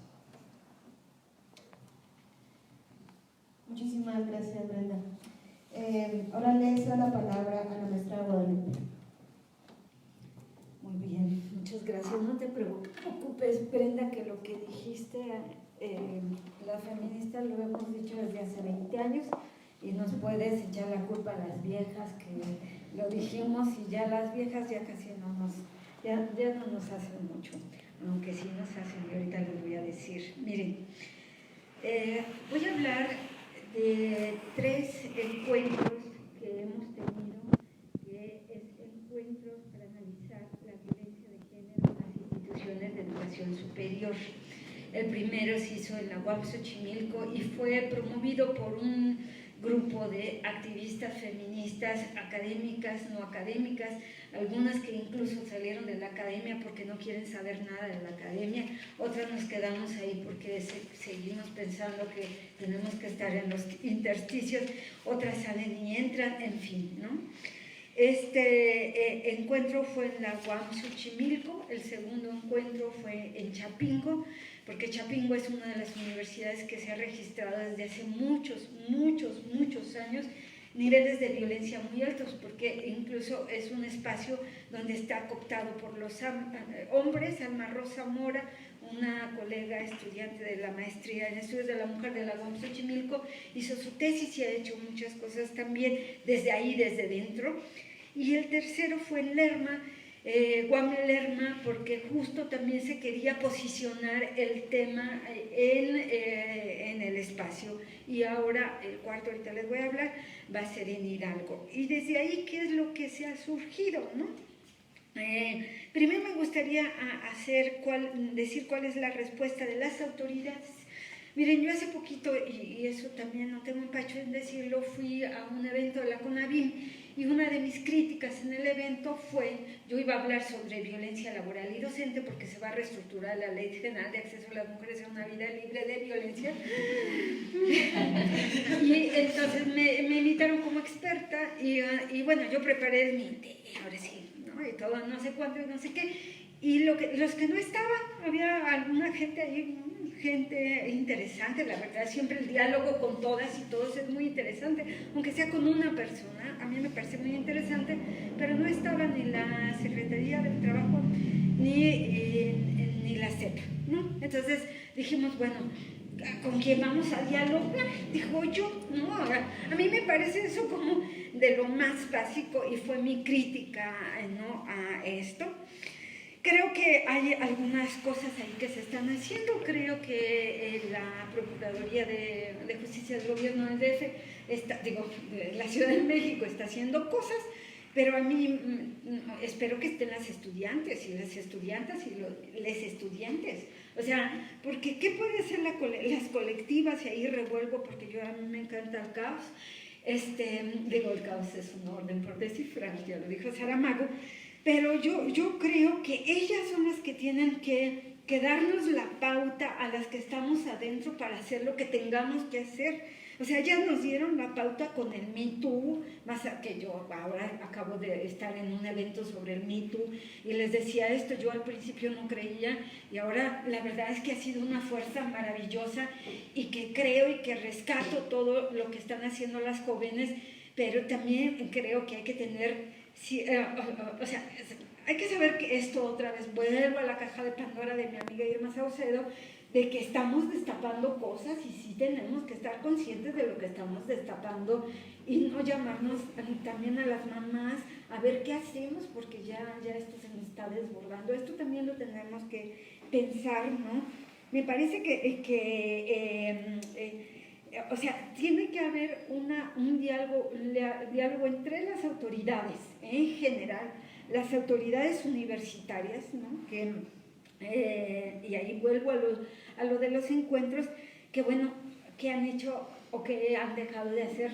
No voy a resumir un encuentro en 3 minutos que tengo, pero sí les voy a decir que hay mucha simulación. Hay grados de simulación increíbles, ¿no? Creo que los protocolos, ya dijimos, han sido buenos en ciertos momentos, en ciertos casos, para agarrarnos del protocolo, pero los protocolos que generalmente no tienen dientes, dice otra colega feminista que trabaja en Cuerpos que Importan, y no tienen dientes y nosotros nos quedamos con esta sensación de ¿qué cosas, qué vamos a hacer? No repito lo que dijo el compañero, pero sí creo que lo que tenemos que pensar es que más allá de los protocolos hay las leyes nacionales y las leyes internacionales y no es que no haya nada que hacer, sino cómo manejamos los abogados y las abogadas. Realmente siempre tenemos estrategias para decir, cuando no había ley de salud, nosotros decíamos, oigan, pero está la CEDAW, entonces les decíamos a los médicos, es obligación de ustedes porque está la Belém do Pará, etcétera, ¿no? Creo que hay autoridades universitarias que, hay universidades en las que se ha hecho pues bastante y se está haciendo y nunca está de más, ¿no? Y hay otras universidades en que se está empezando y lo que yo creo es que no se repitan los vicios que ya tenemos en la UNAM, en la UAM, etcétera. Ahorita en la UAM se acaban de hacer unas modificaciones a la ley universitaria también, y si hay algunas propuestas de hacer cosas en la universidad, y yo digo, no desestructuren los grupos que hay al interior de la universidad, los grupos de colegas feministas que han trabajado por muchos años, porque lo que yo me doy cuenta, y eso también lo platicamos en los congresos, es que llegan diciendo, ahora sí vamos a resolver el problema desde arriba, y llegan con el protocolo nuevo, o la abogada que especialista que contrataron, etcétera, etcétera. Eso desestructura lo que poco a poco se ha hecho dentro de las universidades, y además que no voltea a ver a las colegas que ya han trabajado tanto el tema, y claro, pues somos académicas y lo que queremos es reconocimiento, y la verdad, pues sí, ¿no? O las estudiantes que tienen sus grupos de autodefensa feminista desde hace muchos años. Creo que una de las cosas que hemos aprendido en UAM Xochimilco con este modelo de atención que empezamos hace ya bastantes años es el diálogo entre todas las partes del sistema en una universidad es muy importante, y el reconocimiento de que todo el mundo puede aportar algo, todo el mundo sabe algo, o sea, reconocer que tanto yo voy a aprender del estudiante como el estudiante de la trabajadora o el trabajador, y el SNI 3 pues será SNI 3 en matemáticas, pero de género no sabes nada, hijo, de violencia no sabes nada, tienes que aprender del estudiante que sí se ha metido a leer a Judith Butler y a Nancy Fraser o Guadalupe Guamos. Bueno, en fin, y creo que crear redes, ¿no? Es muy importante, porque miren, yo les hablaba hace ratito de 3 casos paradigmáticos. El caso de Chihuahua, que no es posible que sabiendo quiénes son, cómo son, etcétera, no hayan podido agarrar a estos tipos y se hayan podido ir a quién sabe dónde, pero se desaparecieron. O sea, no es posible que pasen estas cosas. Sabemos los grados de impunidad que hay en este país. Entonces, pues nada, tenemos que, como universitarios y personas universitarias, no sé cómo decir, tenemos que trabajar con prestadores de servicios, o sea, no hay más. Esa es una doble chamba, porque como dicen, no la pagan, etcétera. A veces nos da puntos para el SNI, a veces no, pero bueno, ahí estamos, ¿no? Creo que las redes, ahorita, bueno, iba a los casos. El otro caso paradigmático es el caso de la UACM, y lo estamos ahí, algunas colegas, firmamos algo que va a salir, ¿no? en las redes, y va a salir publicado creo mañana, pues protegiendo a las feministas que están trabajando desde adentro y que han tenido muchos problemas, incluso con los mismos estudiantes y profesores de la universidad, porque miren, están volviendo estos profesores que están mal, o sea, que el caso está mal llevado, etcétera, y entonces vuelven a las universidades y vuelven con mucha fuerza. Es como el señor que no le comprueban que hubo violencia intrafamiliar, y vuelve y dice, ya ves, ni hicieron nada, entonces pues otra vez pegó más fuerte, ¿no? Entonces creo que eso también está pasando. Estamos viviendo un tema conservador en todos los países en Latinoamérica, es impresionante. Están persiguiendo a las feministas brasileñas que están en las universidades, y tenemos que protegernos de eso, y por eso hay que hacer redes, y por eso estamos trabajando, las que estamos trabajando el tema, pues en redes. A veces no me cae bien una que esté en la red, pero bueno, entonces respiro y no me gusta lo que dice, pero entonces trato de dialogar con ella, y hay algunas que sobresalen más que otras, y entonces todo eso, o sea, trabajar en redes no es fácil, pero yo creo que se pueden, ¿no? Entonces, ¿qué tipo de justicia queremos? Yo creo que la justicia que nos diga la víctima que quiere, ¿no? Y la otra cosa es que las víctimas somos todas y todos, o sea, no es solamente la chica que va a pedirnos ayuda en la universidad para resolver algún caso, sino la profesora que trató de resolver ese caso y todo el mundo le dice que es la feminazi, o es lesbiana, o es come hombres, o es lo peor, ni hace academia, nada más está haciendo politiquería feminista en la academia, y entonces descalifican sus artículos que pueden ser indexados en, no sé, Japón o en otra universidad, pero los descalifican sus colegas de trabajo. O sea, realmente creo, nada más para decirles que bueno, sí es muy complicado. Creo que es apoyar los muros de denuncia, las marchas, los mítines, o sea, todo esto. Creo que, pues nada, las viejitas ya no lo hacemos mucho porque nos cansamos más, ¿verdad? Pero ahí estamos como tratando de apoyar cosas, y yo sí creo que es muy importante que las que trabajamos el tema nos cuidemos como defensoras de derechos humanos. O sea, la verdad es que cuando nos sentamos que estamos muy cansadas ya de trabajar el tema, pues nada, me salgo un ratito, respiro. Yo me fui de sabático, me caí, estuve 3 meses acostada porque me rompí una costilla, un pie, pues porque terminamos agotadas, porque un caso nos agota de verdad, y porque además eso no nos corresponde a las académicas, y hay un montón de académicas que estamos trabajando de buena onda, etcétera, en las universidades, y todavía hasta recibimos muchas críticas, o a veces hay académicas que nunca han trabajado el tema, y resulta que como llegó la BBC de Londres, la entrevista pues se la hacen a aquella otra que no va a hablar mal de la rectoría. Entonces, claro, eso ha pasado en otras latitudes del planeta, aquí no, ¿verdad? Pero a veces pasa, a veces pasa.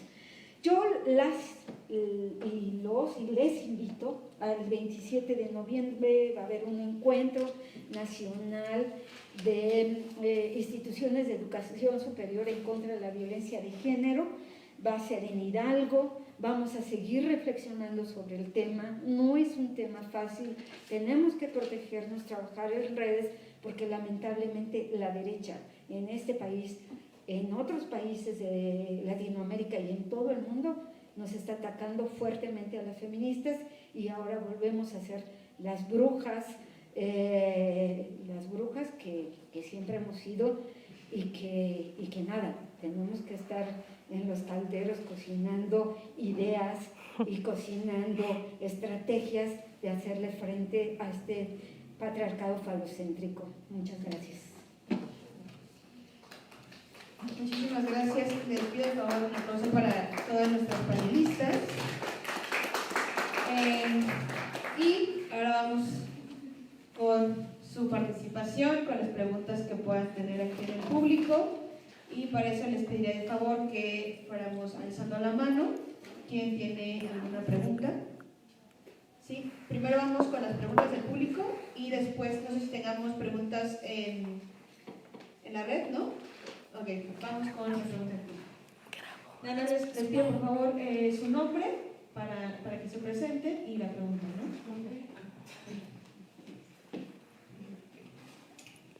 Hola, mi nombre es Rosalía. Me consterna mucho la intervención de la maestra, porque es impotencia, es inconcebible que estemos dentro de derechos humanos, se lo digo porque también estoy tomando otro de derechos humanos para proteger a las mujeres indígenas, y vemos con mucha pues dolor, ya no hay una palabra para describir lo que se siente, ¿no? De ver tanta impunidad, tanto valemadrismo, perdonen la expresión, de las autoridades. Y eso que mencionan mucho, y es bien cierto, en todo lado lo he estado escuchando últimamente, la simulación. Derechos Humanos te manda un cuestionario cada periodo de 4 o 5 años para que vean si sí se está cumpliendo o no con las sugerencias que te dan, ¿sí? Como llamadas, tipo llamadas de atención, pero no lo nombran como tal, ¿no? para que puedas ir cambiando las praxis y que puedas ir mejorando, y te piden qué es lo que cambió, qué es lo que no, cómo están las cosas. Y hay gente que les gusta barberear, para no variar, y simulan, ¿sí?, y maquillan un informe donde dicen que todo está perfecto, que todo va bien, que todo está chingón, ¿no? Y finalmente no es cierto. La realidad que estamos viviendo rebasa la ficción tremendamente. A mí me llama mucho la atención esa parte de que no hay esa sensibilidad y hay mucho de ignorancia y de desconocimiento de todas las autoridades respecto al tema de igualdad y de equidad de género, ¿sí? Y sobre todo la cuestión de violencia sexual, ¿sí?, y acoso. Y la violencia no solo se da, repetimos, en las escuelas, se da en todos los ámbitos, y empieza muchas veces desde casa, que porque mamá tiene que salir, la deja encargada a la niña o al niño, con fulano o sutano, y son violentados. Entonces es un trauma y es muy complejo de tratar. Pero aquí yo no cabía solo una pregunta, sino una exigencia. Basta. Y hay que tomar acciones y medidas, ¿sí?, desde cualquier trinchera, y las redes son muy importantes, desde cualquier trinchera para poder ayudar a erradicar, y felicitarlas. Más que pregunta es ese comentario, y felicitarlas por la valentía, porque se necesita plomo y se necesita valentía y conciencia para estar paradas ahí y para estar en la lucha constante. A mí me toca cada rato: permitan salir, permitan entrar. Todos esos detallitos nos van generando violencia, nos violentamos unos a otros, y no hay esa hegemonía, no hay esa empatía, no hay ese respeto y esa concordia que debería de haber y que tanto mencionan ahora que pasaron el 15 y 16 de septiembre, ¿no? La soberanía, el respeto. No lo hay como tal, porque las autoridades tampoco están de una manera importante documentadas e instrumentadas, ¿sí?, sobre lo que es la violencia, sobre lo que es la soberanía, sobre lo que es el respeto. Decimos palabras por decirlas, oyen muy padres, pero no tenemos la conciencia de qué significa cada cosa. Y si yo lo aplico en mi vida, ¿cómo va a repercutir en los demás? Eso es lo que yo quería comentar. Muchas gracias. Bueno, yo tengo dos preguntas que me gustaría realizar a Brenda.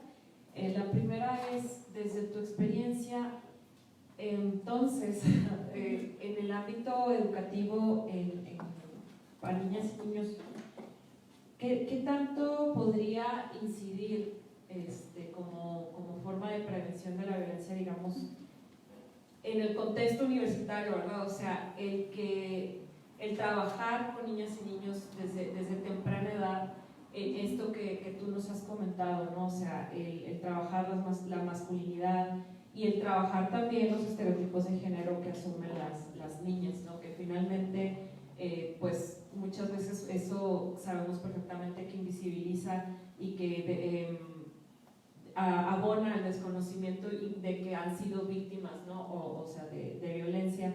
Entonces, o sea, ¿cómo se podría, digamos, vincular este trabajo o estos hallazgos?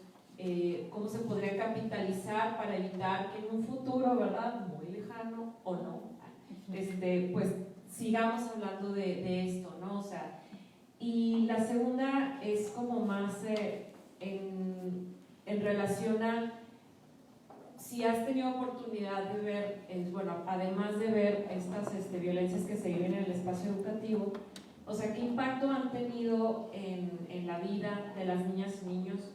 Ya sea, bueno, aparte de los impactos psicológicos y todo, o sea, hablando, o bueno, de quizás ya más grandes, ¿no? O sea, ¿de qué manera esto también impacta en las decisiones que ellos tienen en materia de salud sexual y reproductiva, ¿no? O sea, que finalmente pueden terminar en un embarazo a temprana edad? Esas serían dos preguntas.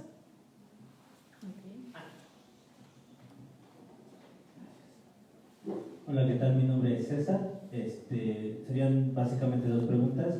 La primera de ellas es cómo ponerle llamados dientes a todos estos protocolos, ¿no? Y si los necesitan o no, y si en caso de necesitarlos necesitaríamos llegar hasta el derecho penal, ¿no?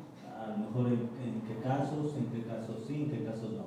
Esa sería una pregunta. Y la otra pregunta, a lo mejor iría un poco más encaminado a lo que el ponente que se retiró mencionaba, acerca de que estas comisiones o estas personas que se encargan de los casos de violencia de género no tienen la suficiente capacitación o experiencia para tratarlo, ¿no? Entonces, la pregunta sería, ¿qué estamos haciendo o cómo estamos eligiendo estas personas?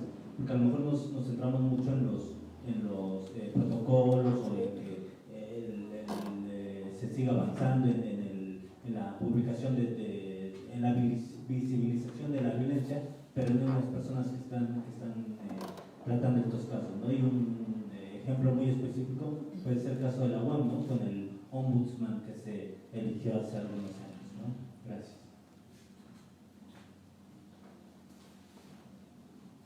Hola, buenas tardes. Mi nombre es Fernanda y desde el conocimiento que yo tengo sobre los protocolos para atender violencia de género en las universidades, me parece a mí que van más orientados a habilitar mecanismos de denuncia y hacer seguimiento a esas denuncias. Pero ahorita con lo que compartían, pues, las experiencias que cada una ha tenido y también Rubén, me parece a mí que también es necesario trabajar en desnormalizar la perspectiva que se tiene sobre la violencia de género, en el sentido de trabajar con estudiantes para entender qué consiste o en qué consiste un caso de abuso o acoso sexual, porque creo que todas, Brenda, cuando compartías lo de los niños, pues sí, yo también me puse a pensar y en algún momento en la primaria, inicios de la secundaria, también me llegué a sentir incómoda en la manera en que mis compañeros me empezaban a tratar, o fue la primera vez que fui consciente sobre mi cuerpo y qué efecto tenía sobre mis compañeros, y bueno, eso hasta la universidad, ¿no? Entonces, creo yo que para implementar realmente una estrategia de prevención se tiene que trabajar pues sobre esa parte de entender y también sobre pues los tomadores de decisiones dentro de las universidades, llámese maestros, autoridades, directivos, lo que sea, sobre pues, la importancia de atender ese tipo de casos y que no sea simplemente una simulación y vamos a atenderlo porque ahorita es una tendencia o para intentar calmar el revuelo que se pueda causar cuando hay un caso muy pues notorio. Entonces, dando este contexto, me gustaría preguntarles qué han identificado ustedes como buenas prácticas dentro de la construcción de estos protocolos que vayan orientados hacia esa parte. Quizá ustedes que han estado participando más de primera mano saben de esfuerzos que se hayan llevado a cabo para tener esta otra perspectiva y nos puedan compartir quizá como cosas que funcionan o que no han funcionado.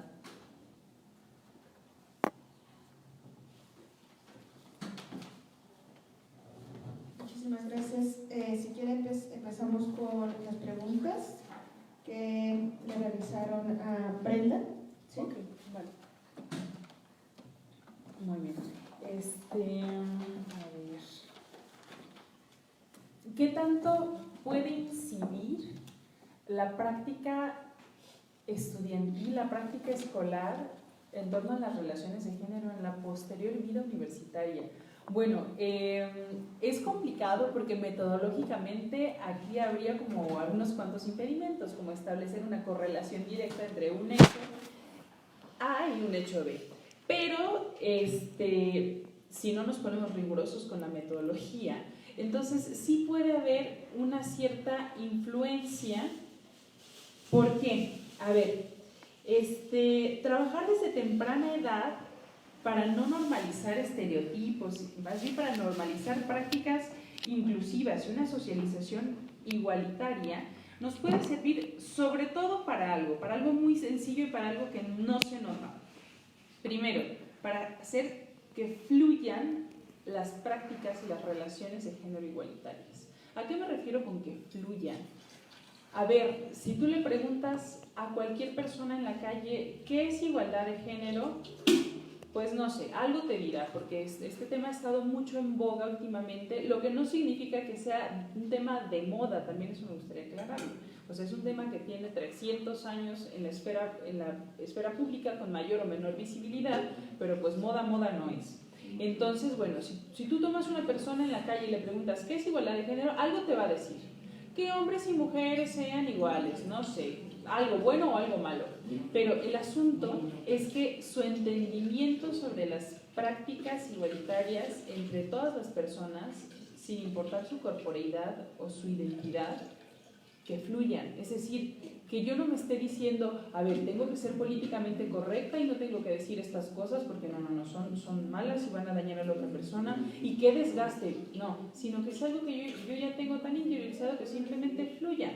Yo no voy a hacer un comentario ofensivo o yo no voy a hacer un comentario sobre el cuerpo de mi compañera, no sé si soy un hombre, porque simplemente es algo que no fluye en mí, algo que culturalmente no he introyectado, es una práctica que yo no he asimilado, una práctica social que yo no he asimilado y ni siquiera me he dado cuenta. Y esas cosas empiezan desde la primera infancia, porque si las empezamos desde la edad adulta, nos salen así como bien acartonadas, de tengo que hacer esto, no tengo que decir aquello. O sea, la intención es que fluya, o sea, que los niños y niñas interioricen este tipo de socialización para que después ya ni siquiera se tengan que estar diciendo, ay no, a ver, no puedo levantarle la falda a las niñas porque si no me expulsan, sino que simplemente digan, pues no amenazo. Ahora, ¿qué impacto puede haber en la vida de niños y niñas en materia de salud sexual y reproductiva? Pues justamente para no estigmatizar la sexualidad y para ejercerla libremente en la edad adulta, primero es necesario que desde la primera infancia niños y niñas y todas las identidades entiendan que la sexualidad no implica el ejercicio de la violencia, porque tenemos o se tiene culturalmente predominante esta idea de que el ejercicio de la sexualidad implica necesariamente un ejercicio de violencia y de poder. A ver, los piropos o cosas que te gritan en la calle, o sea, el tipo no quiere casarse contigo, ¿vale? El tipo no quiere casarse contigo, el tipo quiere ejercer algún tipo de poder en la esfera pública. Entonces, desestigmatizar la sexualidad desde la primera infancia puede contribuir pues justamente a unas prácticas mucho más libres y mucho menos cargadas de violencia, ¿verdad?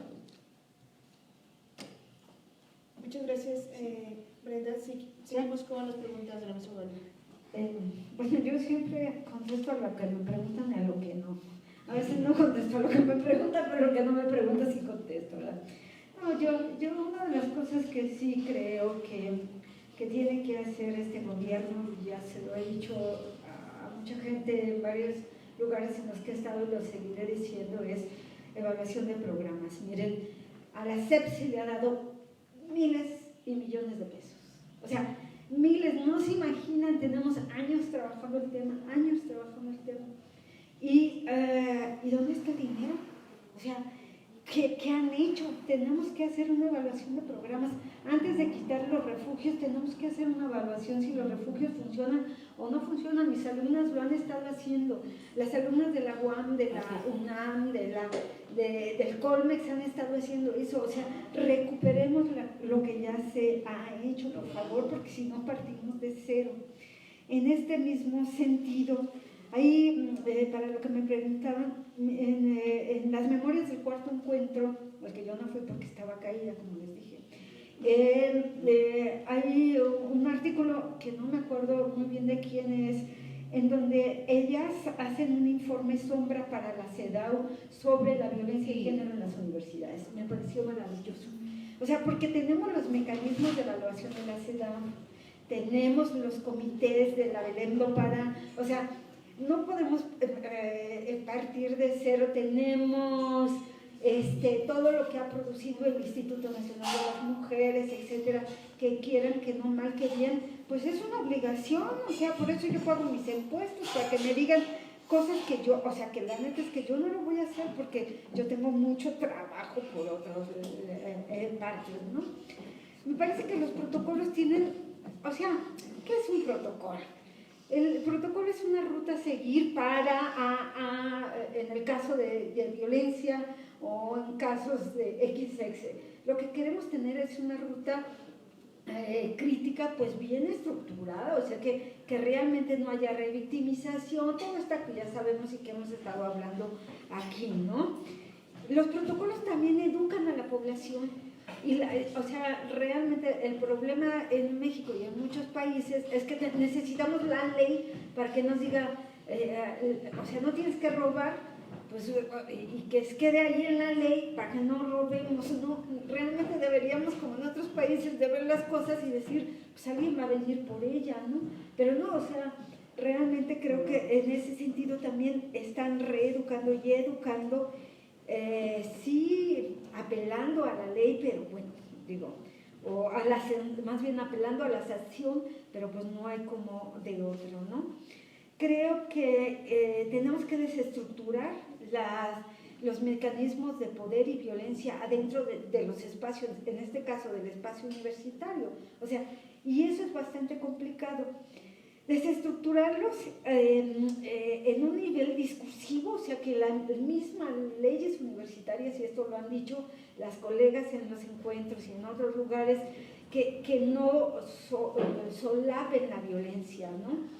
Cuando yo inicié a trabajar en el programa Cuerpos que Importan en la UAM Xochimilco, el abogado me decía, no, licenciada, eso no se va a poder hacer.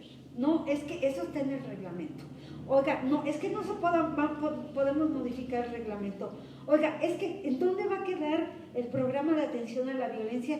Que muchas, digo, yo era como la que llevaba la voz, pero muchas pedíamos, decía, no, es que eso no se va a poder hacer. Pues resulta que sí se pudo hacer, porque ahí estamos diciéndoles y viendo estrategias que ya las otras han construido y nos han regalado a las feministas, que les estamos regalando también a las jóvenes y que creo que es importante, ¿no?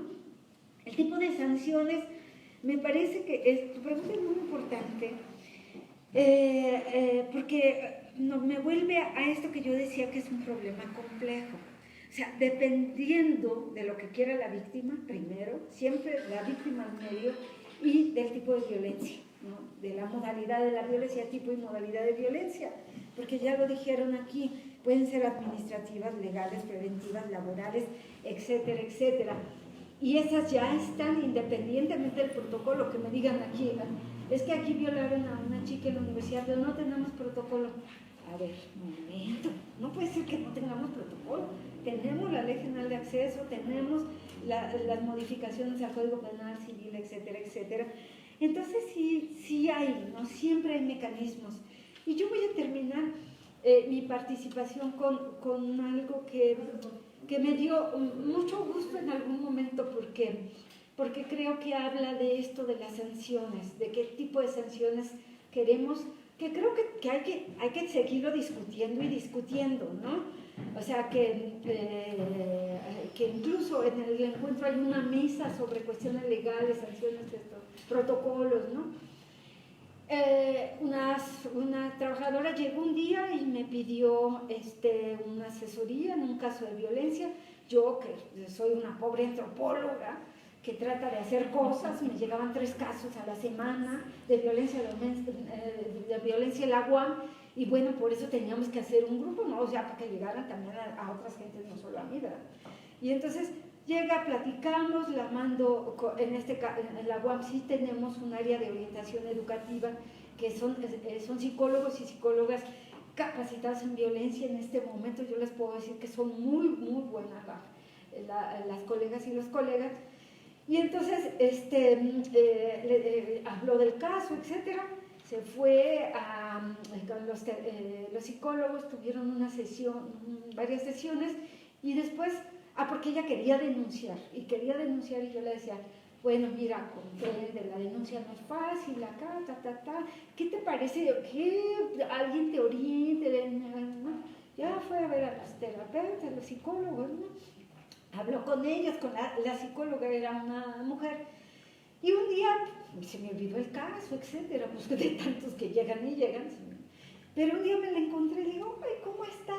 No sé qué, ay, no, fíjese, doctora, que la verdad es que yo iba le voy a contar que yo iba a la universidad, yo iba con el programa Cuerpos que Importan, iba por el pescado y ustedes me enseñaron a pescar. Y yo le dije, a ver, ¿cómo? Dice, sí, yo me di cuenta, porque yo quería denunciar, porque ya me tenía hasta el gorro, me di cuenta que este sujeto me detonaba muchas cosas de cuando yo era niña, que tenía que ver con un abuso sexual incestuoso. Y entonces cuando yo me di cuenta de esto, dije, a ver, yo ya no soy una niña, yo puedo detener cosas, yo no tengo que decirle a papá Estado patriarcal, eso no me lo dijo, pero yo lo interpreté porque así somos las antropólogas. O sea, y entonces yo dije, pues yo me voy a defender. Y entonces le dijo, a ver, un momento, tú eres mi jefe, pero tú no me puedes estar ni hostigando, ni diciendo esto, ni obligando a tales cosas, y lo puso en su lugar.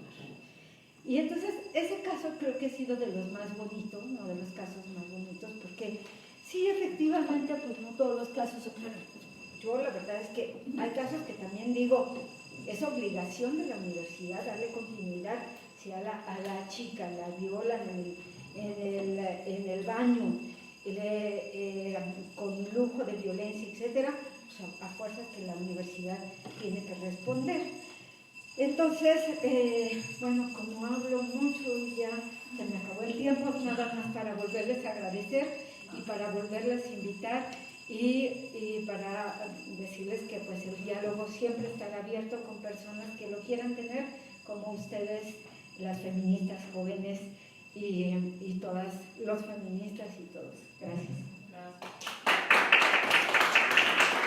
Muchísimas gracias a nuestros participantes, nuestros panelistas por haber aceptado la invitación. De verdad, estamos muy agradecidas desde el Círculo Feminista y también, por supuesto, a las compañeras que nos acompañaron el día de hoy y pues estén al pendiente de los próximos eventos que vamos a tener, talleres de autodefensa, los círculos feministas que tenemos cada mes, ¿no? En nuestras redes sociales, que estamos en Facebook, en Twitter y ahora hasta en Instagram, ¿no? Entonces, ahí nos pueden seguir. Sí. Bueno, pues muchísimas gracias.